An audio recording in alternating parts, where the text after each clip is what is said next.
Hare Hare, Hare Ramo, Hare Ramo, Rama Rama, Hare Hare.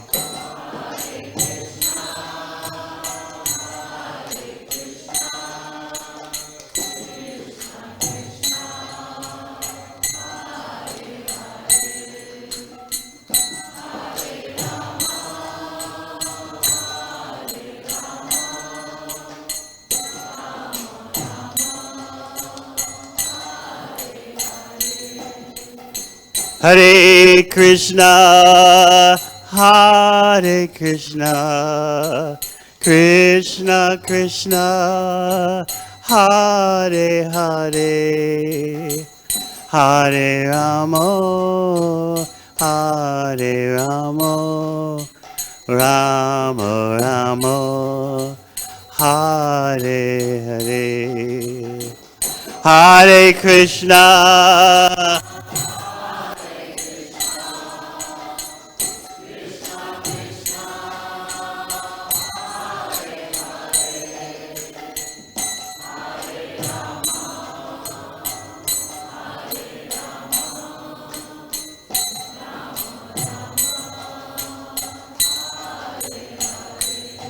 Hare Krishna, Hare Krishna, Krishna Krishna, Hare Hare, Hare Ramo, Hare Ramo, Rama Rama, Hare Hare.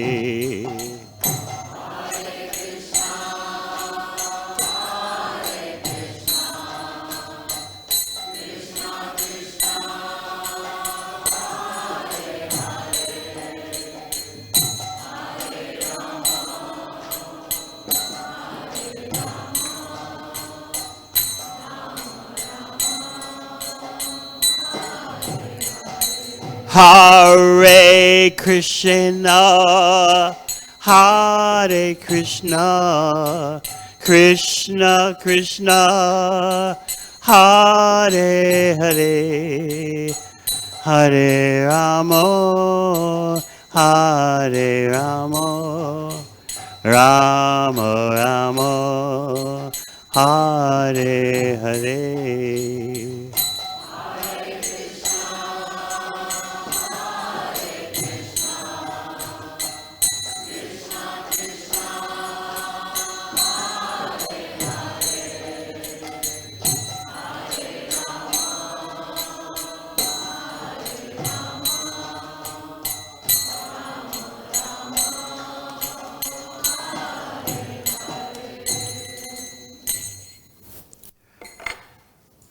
Om Ganatimirandasya Gananjana Shalakaya Chakshun Militang Yena Tasmai Shri Gurave Namaha. Jai Shri Krishna Chaitanya Prabhu Nityananda Shri Advaita Gadadhara Srivasadi Gaur Bhakta Vrinda. Hare Krishna, Hare Krishna, Krishna Krishna, Hare Hare. Hare Rama, Hare Rama, Rama Rama, Hare Hare. I sit before you with a Bhagavad Gita as it is in front of me. I'm reminded of when I first tried to encounter Bhagavad Gita during my university years. I was curious about this ancient wisdom text. I was trying to find a solution to all the world's problems. So I thought, let me go east. Let's see what Bhagavad Gita has to say. So I decided to take a course in Hinduism, a term that means many things to countless people, all differently. The problem was that this course met at 8 a.m. And as a genuine student of my time, I refused to take any course before 11 a.m. Yes. But I decided to make the supreme sacrifice to study Bhagavad Gita from someone who is still regarded as a foremost professor. So, indeed, instead of waking up my usual 10:30 a.m., after having gone to sleep at 2 a.m., I decided to get up at 7:30, dash out of my apartment to the campus, Yale University campus, and be there at 8 a.m. for this world-famous professor to hear him talk about Bhagavad Gita. So the first class completely disappointed me. He gave an assignment. I want you to read a section of the Upanishads and write an essay on what you think it means. So I thought, I don't need to come to class in order to speculate. I can do that at 2 a.m. in the morning. So I said, forget this class. I'll read all the books on the reading list as an independent study program, along with all the other courses I was formally enrolled in. So I went to the university bookstore and got all the books for the course. And one of them was a so-called Bhagavad Gita. I didn't know any difference. I didn't know that there was Bhagavad Gita as it is. So I took this version of Bhagavad Gita to my apartment, and I just thumbed through it. There were verses in the front, and this professor's interpretations in the back. So I just looked quickly in the back, and I saw something that, even in my ignorance, astonished me. He had written, Krishna is a concept meant to satisfy both the intellectuals and the sentimentalists. So something in my heart said, trash this book.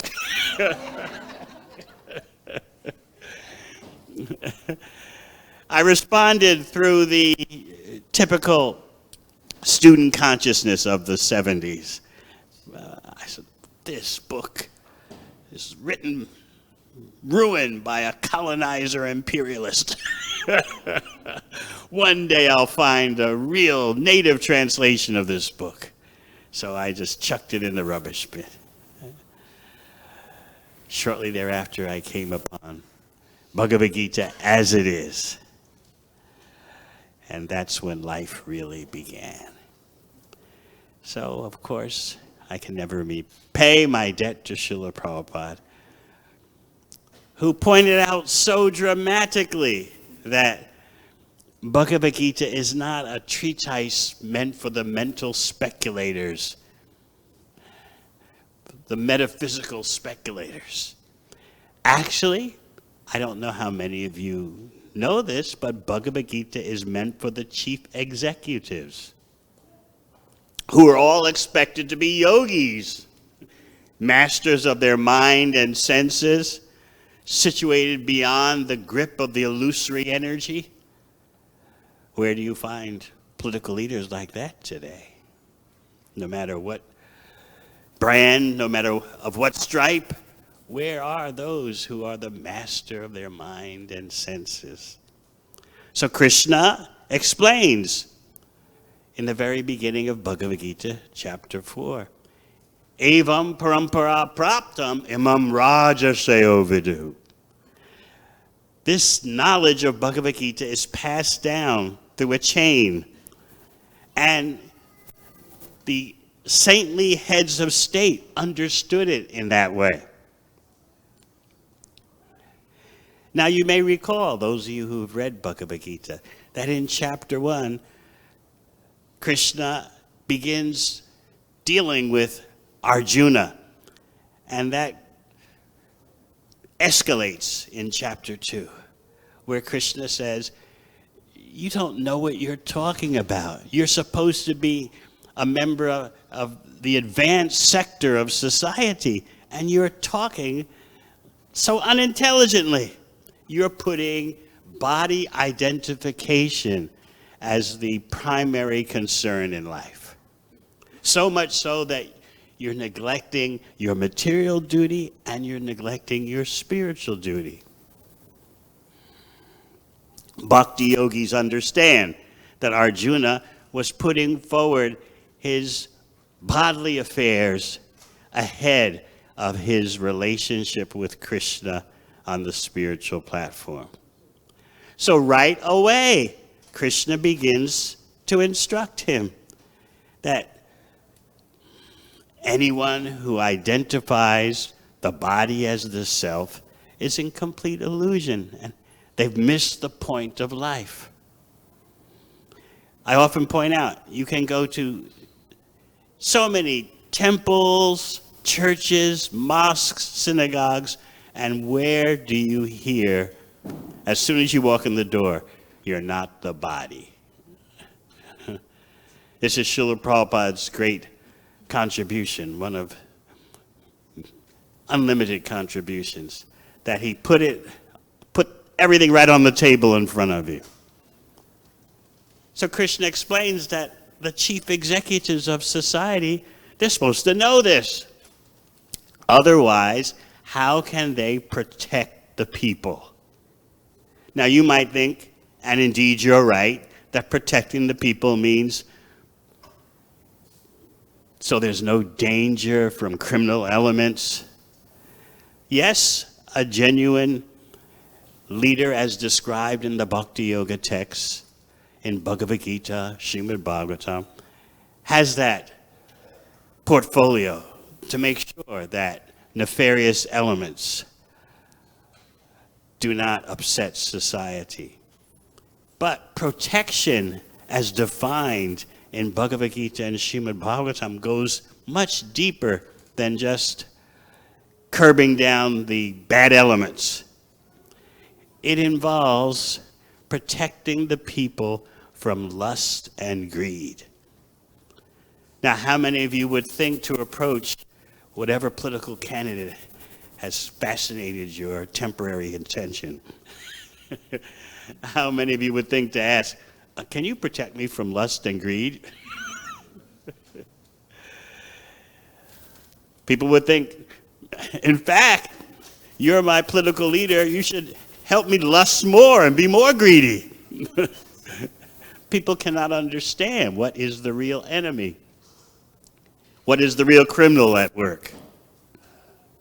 So in this way, no matter what your political persuasion, no matter what candidates you embrace,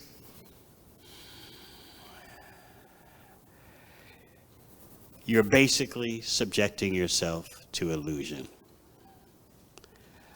Because as long as we think the body is the self and allow ourselves to be manipulated in that way, there can be no peace, there can be no satisfaction.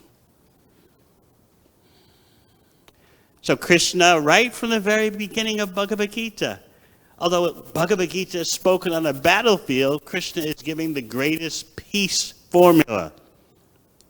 Understand, you're not your bodily designations.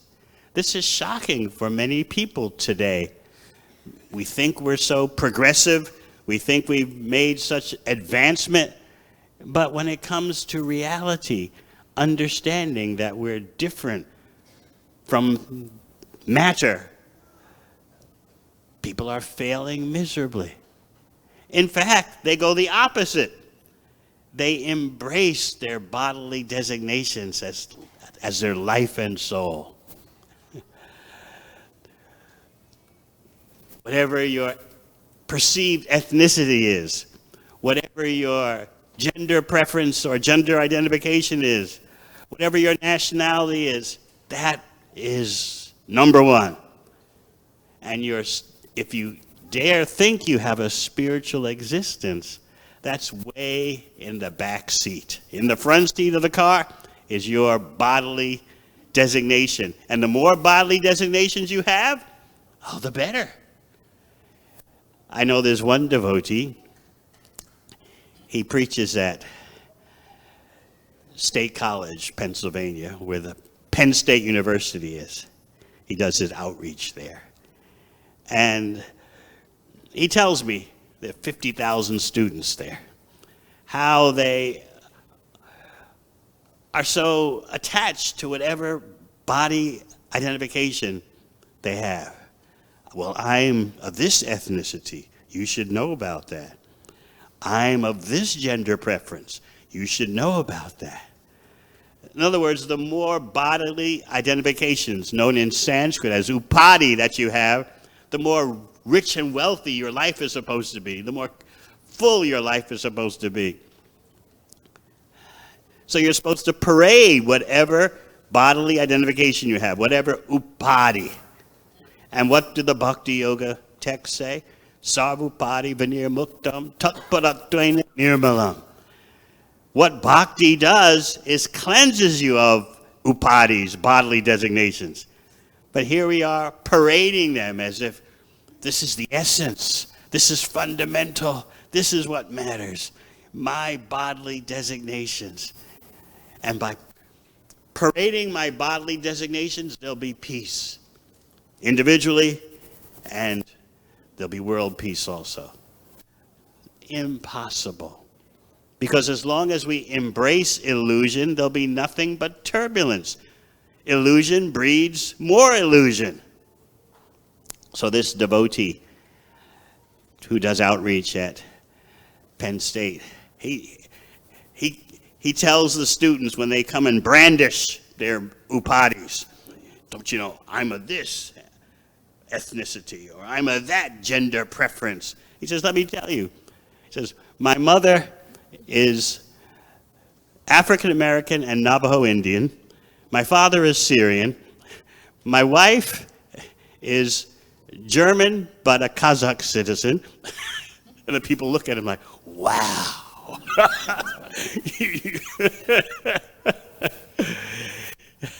He surpassed them all in terms of how many labels you can affix to yourself.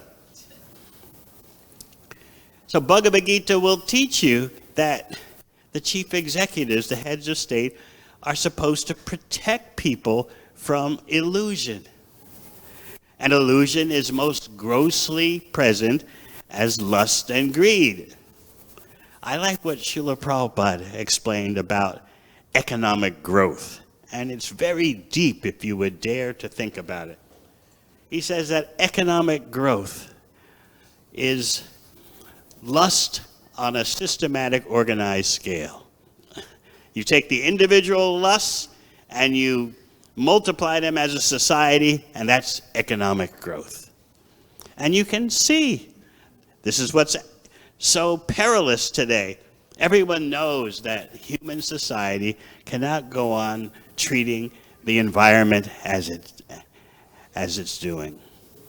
The earth has limited resources and limited space for waste disposal. So if the economy keeps growing, where are all the resources going to come from? Who's going to get the resources? And where will all the waste be disposed of? And who's going to get the waste? So what's the usual response? Unstated. Well, the present generation of adults can't figure all that out. But our children will. We'll pass the problem down to our children. This is called intergenerational tyranny. We older ones screw up the world, and then we leave it to the next generation. You'll take care of it. You'll figure out some technological fix. What is the technological fix to excessive lust and greed?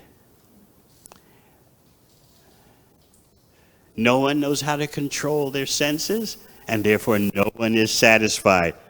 And in that dissatisfaction, people look to so many illusory solutions. When we turn to the 5th canto, we find the history of Maharaj Gaya. And it's amazing how in the Srimad Bhagavatam's description of Maharaj Gaya, it gives principles that he enacted for successfully being the head of state. The first one is called Poshana.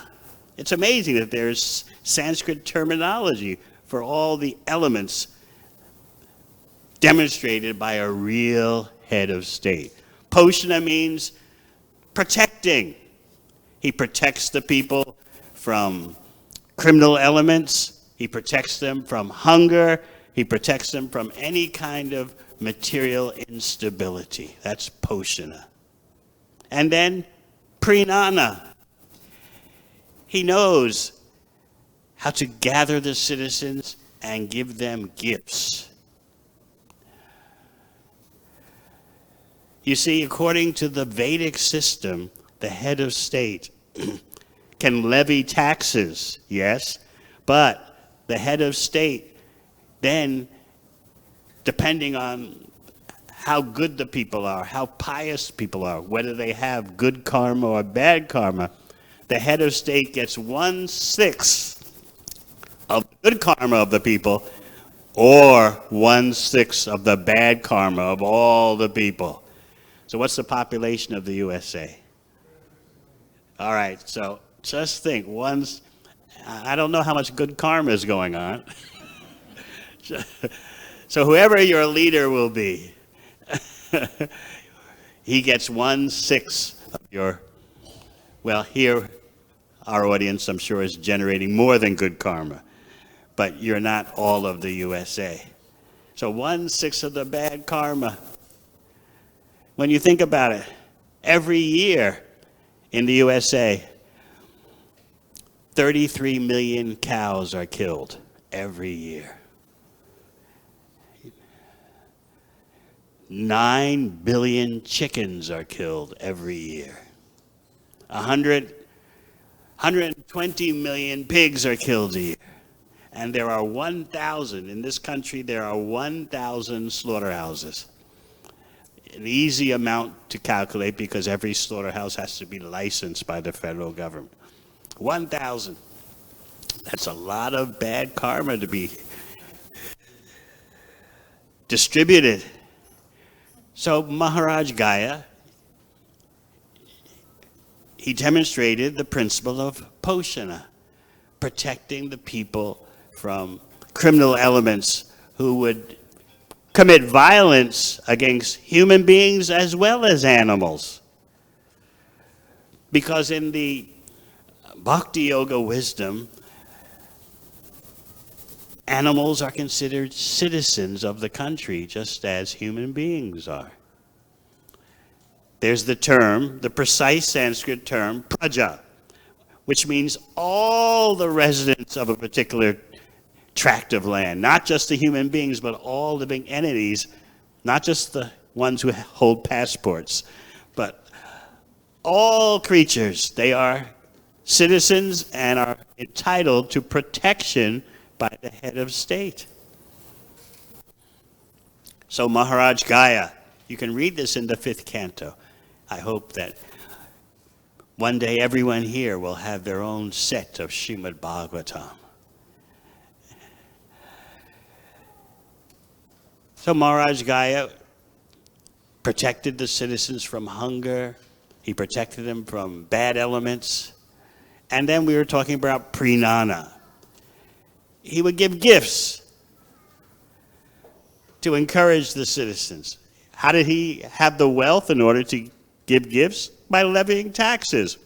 But he was entitled to levy taxes because he made sure that his citizens were generating good karma. So how many of your political leaders are concerned with whether you're generating good karma or not?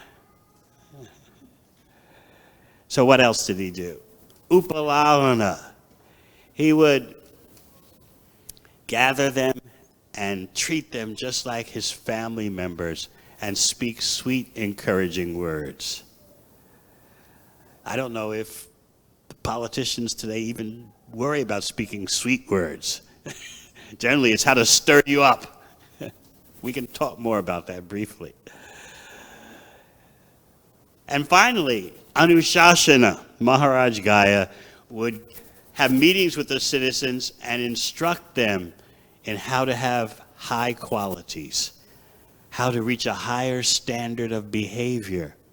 Sometimes he would chastise them. You can do better than this. This is not the proper standard. Just as Krishna did to Arjuna in Bhagavad Gita. Anarya justam. You're behaving like a non-Aryan. And what does Krishna mean in Bhagavad Gita by an Aryan? Not anything from the disasters of the 20th century. Krishna means one who is advanced in consciousness and behavior. One who has high consciousness and impeccable behavior. That's an Aryan. And an Aryan understands, I'm not the body. I'm different from my body and mind. So Krishna is telling Arjuna, you should understand bodily affairs are external. You're not acting like an Aryan. So that's an example of anushasana, correcting for the purpose of developing higher qualities. What goes on in Kali Yuga is simply dissension, quarreling, divide and conquer, false identifications, and false identifications lead to false causes, false activities, false missions. So we're not dealing with, these days, a case of mission drift. We're dealing with missions that are way off the mark because of the fundamental mistake of thinking we are the body, we are the mind. So if I were a manipulative politician, what would I do? Would you like to know? This is what political scientists explain. It's summed up in the Bhakti Yoga wisdom as Maya. But how does the Maya manifest? First thing is, I've got to get you to be angry. You might be in anxiety right now, but anxiety is not a mobilizing trait or behavior. Anxiety just, you're just wondering, what's happening today? Why is the world the way it is? I don't know. I don't feel right. What's happening to my position in society? What will tomorrow bring? It's not the same world that I used to live in. That's anxiety. But anxiety is not mobilizing. In order for you to be mobilized, swinging into action, you've got to get angry. And as a crafty politician, I've got to get you angry. So how do I do that? So first, see the formula.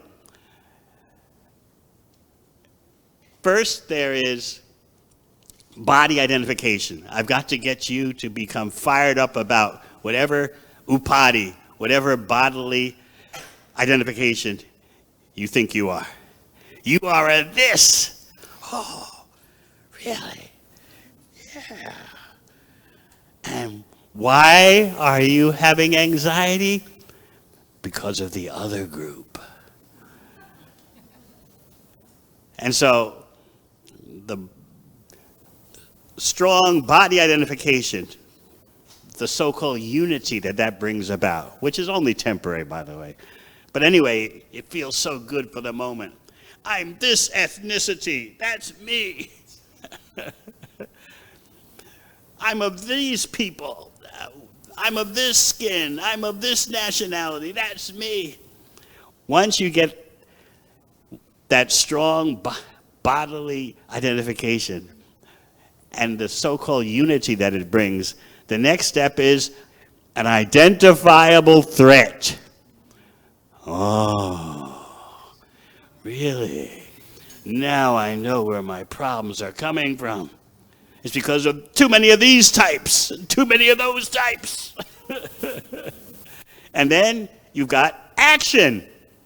So the formula is strong bodily identification, and then an identifiable threat to your group, and then you're ready to be mobilized, you're ready to be committed. But if you're just in anxiety and there's no identifiable threat, you can't be manipulated. You're just in anxiety. And if I'm a crafty politician, I don't want you to simply be in anxiety. I want you to get angry, feel threatened. And then I want to bewilder you to the extent that you start thinking, there's nothing true. No one knows anything. Everything is possible and nothing is true. And who needs the truth anyway? I just want to feel good about something you're telling me. Give me a simple narrative. Give me a story I can buy. It doesn't matter about the facts. I just want a story that promises redemption, promises retribution against the others. And then there'll be world peace, there'll be world progress. You can see, I hope now, why Bhagavad Gita is so essential. Don't be subject to misinterpretation, thinking that Krishna is inciting war. Sometimes there's this great misunderstanding of Bhagavad Gita, that Krishna is simply a warmonger. Those of you who are familiar with Mahabharata know that Krishna himself went to the Kauravas and pleaded for peace, and they ignored him. And who is fighting in Bhagavad Gita? Who's on the battlefield? Civilians, persons drafted, military conscripts? No, the professional martial class. And where are they fighting? Are they bombing the cities? Are they terrorizing civilians? No, they went off to a remote place and settled their score there. And in the middle of the battlefield, Krishna is instructing Arjuna in the greatest peace formula. And that peace begins with the freedom from bodily identification. Because once you think the body is the self, the next step is to dedicate your life to pleasing your body, which you are not. And then you'll be dissatisfied, and because you're dissatisfied, you'll be angry. And then you can be manipulated. So if we want to see the genuine solution to society's problems, we have to learn how to create peaceful persons. And peaceful persons, that doesn't mean simply they don't commit physical violence. They also don't commit violence in terms of destroying their real purpose in life, which is self-realization. That's violence when you neglect the opportunity that the human body gives. As you've heard many times coming here, the human body gives you the unique opportunity because it has advanced consciousness by which we can have a talk like we're having now. Without that advanced consciousness, what do you have? In other words, if you ignore the advanced consciousness of the human body and use it simply for what the animals can easily get, how can we expect world peace? Everything we do is destructive.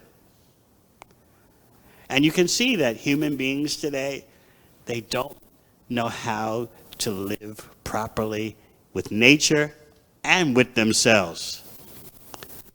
I was just reading how the Surgeon General of the USA says the defining public health crisis, you might think, well, maybe it was COVID or maybe it's bird flu. Or, said the defining public health crisis is the mental health of our youth. They're drowning in anxiety disorders and depression. So an intelligent person starts to wonder, where's all this coming from? Why all this disturbance? Krishna gets right to the root of it in Bhagavad Gita. You're thinking you're something you're not. So by Krishna chastising Arjuna, Krishna is actually instructing us. By Krishna's aiming his instructions at Arjuna, like a bowman aims an arrow, Krishna is instructing all people in all times and all places. So if we want to be free from manipulation, we have to become free from bodily misidentification. We are the non-material self, spirit soul, part of Krishna, the Supreme Soul. There may be different dresses, different costumes, but spiritually everyone is the same. Until that basic understanding of enlightenment, of self-realization is there, how can we expect any progress and peace? And therefore, people will continue to be easily manipulated. They don't know what the solution is, but they are susceptible. They leave themselves wide open for phony solutions because their understanding of who they are is phony. And so they're easily stirred up with just the most ridiculous tales. It goes on all over the world. We're not just talking about here, we're talking about the whole globe. People are susceptible to the most fantastic stories. But it sounds good. Because in your anxiety, in your distress, you're looking for a simple narrative that promises you with redemption. Okay, now I understand. And retribution. Aha! Those are the ones who should be exterminated. This goes on century after century. So what is the solution? I hope by now you can understand the necessity of the Krishna Consciousness Society. The necessity of what Srila Prabhupada has done. It may take you a while to see that. You may think, well, I'm just coming here to this New Dwarka temple for religious reasons, or I'm coming because I'm interested in yoga, meditation. All that is well and good. But actually, the deeper you get, the deeper you delve into this wisdom of Bhagavad Gita, you'll find the true solution to all the world's problems. So once you can see that based on bodily illusion, nothing can follow except more illusion, then you understand there's no real human progress. It's a phantasmagoria. If I think I am something I'm not, everything I do is going to be faulty. I won't be satisfied. And because I'm not satisfied, I'll be angry. And when I'm angry, I can easily be manipulated. How to become free as the spirit soul. That is what Krishna is offering in Bhagavad Gita. How to become free from happiness and distress, free from the miseries of the body and mind. Now sometimes, and this will be my last point for today, sometimes people say that Bhagavad Gita just offers the ultimate solution. It's just too big a step for us. The ultimate solution, you should know, means the ultimate counteraction. How to counteract all the problems of life. But we say, oh, that's just too much. Becoming Krishna's devotee, always think of Krishna, become Krishna's devotee, too much. But then think about it. Every day you're simply dealing with, well, mostly you're dealing with counteraction. If it's too hot, you turn on the air conditioner. Too cold, you turn on the heater. You put on a sweater, you take off the sweater. This is all counteraction. Now if I say, how about the ultimate counteraction? Oh, not too much. This is how deluded we are. So where are the leaders who can point out what the real enemy is? The uncontrolled mind. Just as Prahlad Maharaj, the famous Bhakta, told his demoniac father, there is no other enemy in this world except the uncontrolled mind and senses. So if you want to be an agent for real peace, and you want to be outside the grip of being manipulated, then you take Krishna's instructions in Bhagavad Gita very seriously, apply them in your life, and you'll be free from illusion. Otherwise, we're victimized by lusts and greeds and people who inflame that, of whatever political party. Even religious leaders, so-called religious leaders, do the same thing. Who understands the basics? Who is teaching the fundamentals? This is why the distribution of Bhagavad Gita and the study of Bhagavad Gita is so essential. Thank you very much. Hare Krishna.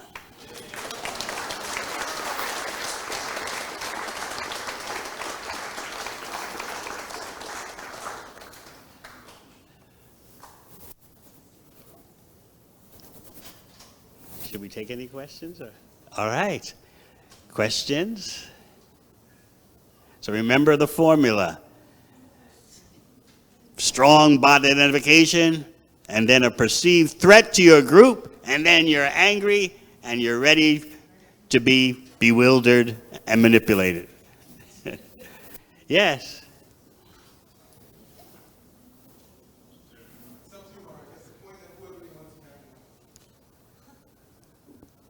And who has their hands up?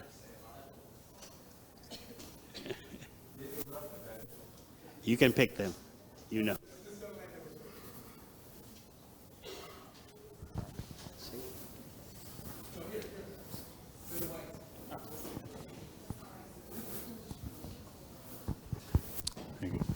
Hare Krishna Maharaj, thank you for an enlivening class, as always.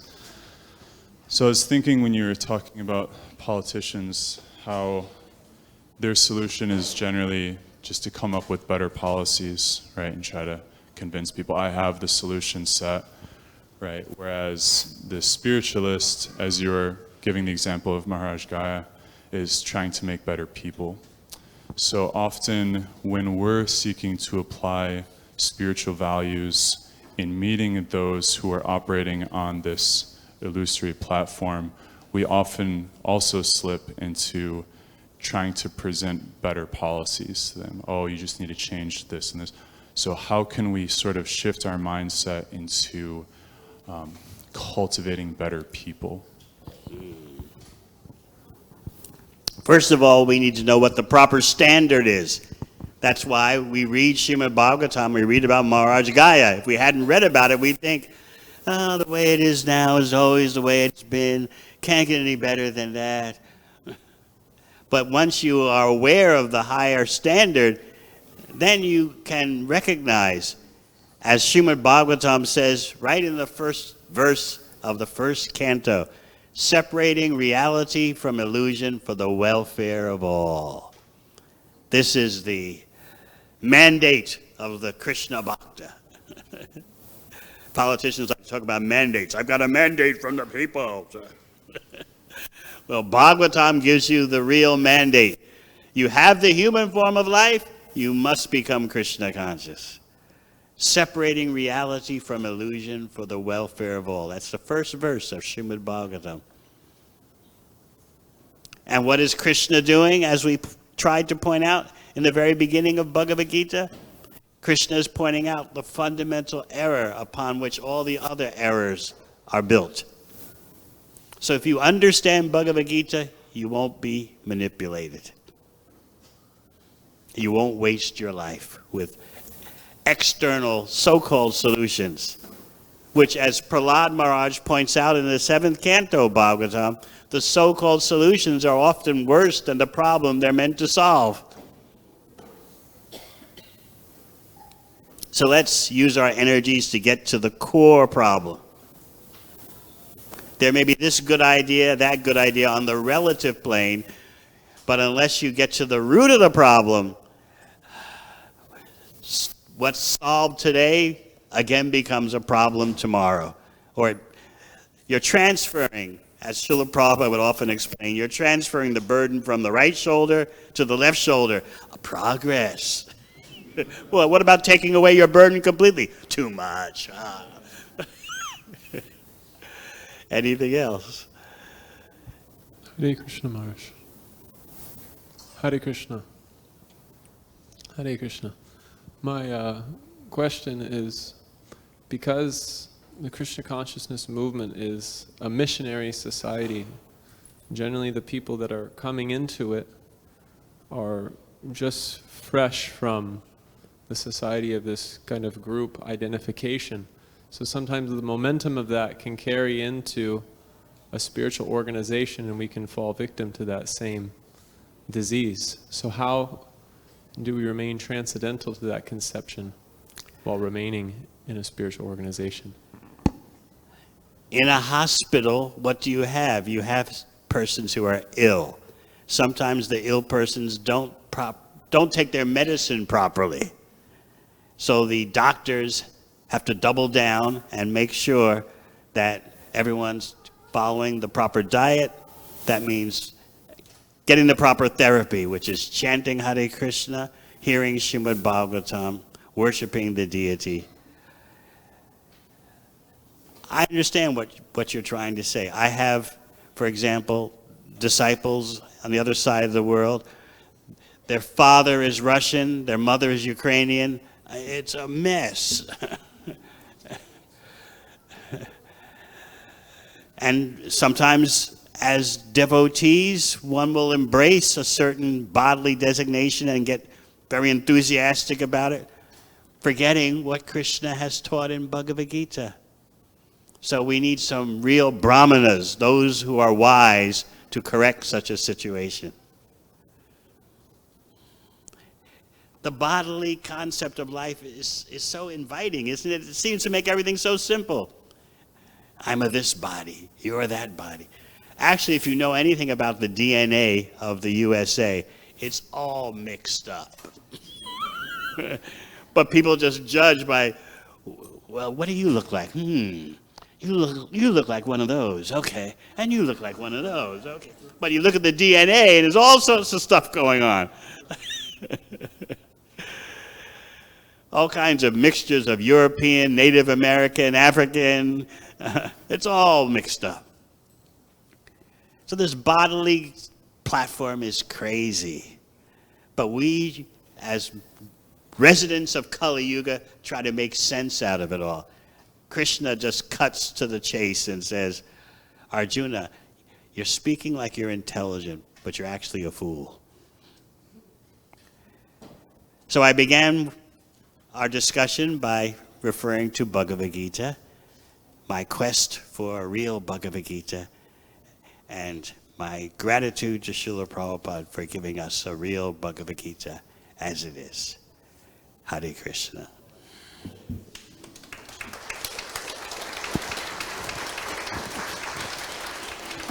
If you're interested, Maharaj did write a book. It's called Hiding in Unnatural Happiness. So we have copies here. If you'd like to have a copy, please take one. And if you'd like to give a donation, we appreciate that.